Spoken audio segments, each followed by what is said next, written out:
And ladies and gentlemen, allow me to introduce to you the Free Market Foundation's new logo.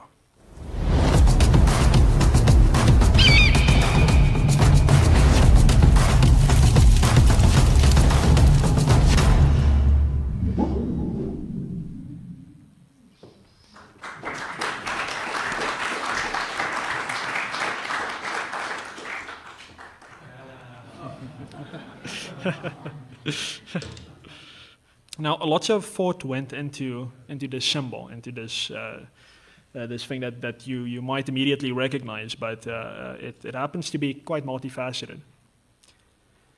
So what most people who kind of exist in our ecosystem of, call it classical liberalism, libertarianism, maybe classical conservatism and so on, might immediately recognize it as the flame atop the torch of liberty.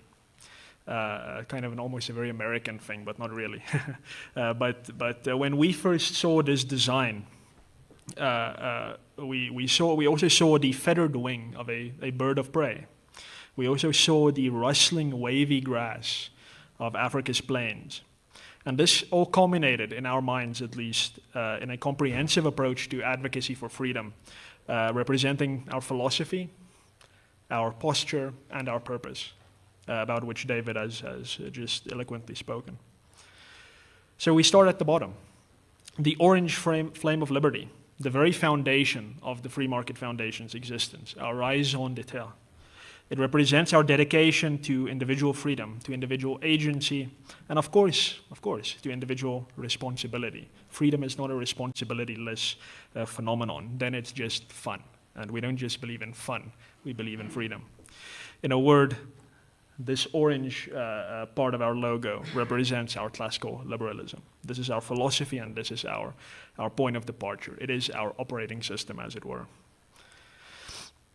But what we've discovered through experience, and I'm speaking very specifically here to a South African experience, is that the battle of ideas, which I never want to detract from, it is hugely important to make a better argument in the public discourse.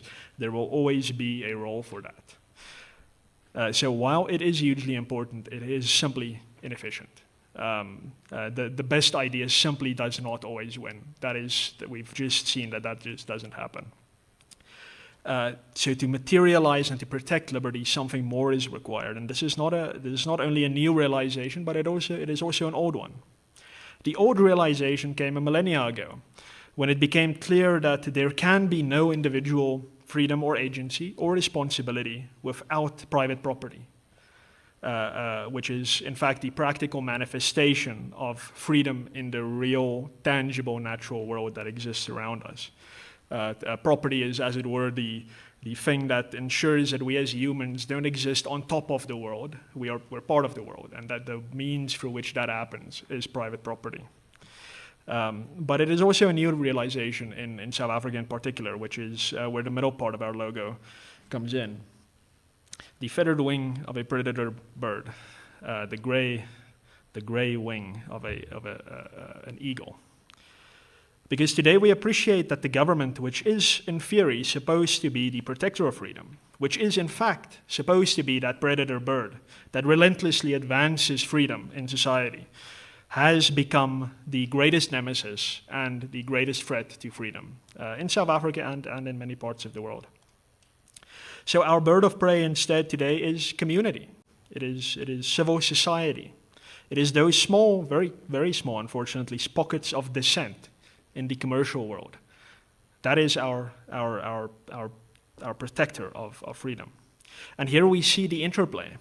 The orange flame of liberty requires the protection, the state-proofing, again with a nod to Piet and Salkeliga, and the fortitude offered by a strong eagle-eyed watcher, which can both defend when necessary, but also attack when necessary, in the name of liberty.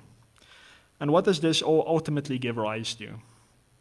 This is the last element of our logo, the tallest, which is colored by the Free Market Foundation's signature teal. It's actually more of a blue teal, but here you can see it's actually in a very nice grassy green, given the quality of the projector. And this really represents the green grass of growth, of progress, of prosperity, and of harmony, of social harmony. And that is the product. That growth, that harmony is the product of a liberty, the orange flame, that is secure, and that leads to harmony and progress. And there it is, the new brand identity that we hope and believe will serve us and the cause of freedom in South Africa very well. But that is not all. Before I take my seat again, I want to introduce to everyone the Free Market Foundation's new website. Now, I know many of you might feel quite relieved by this. We are too. And this is only our homepage. You can discover the full website at your leisure. It has gone live. And you will discover a significantly more responsive experience once you visit it.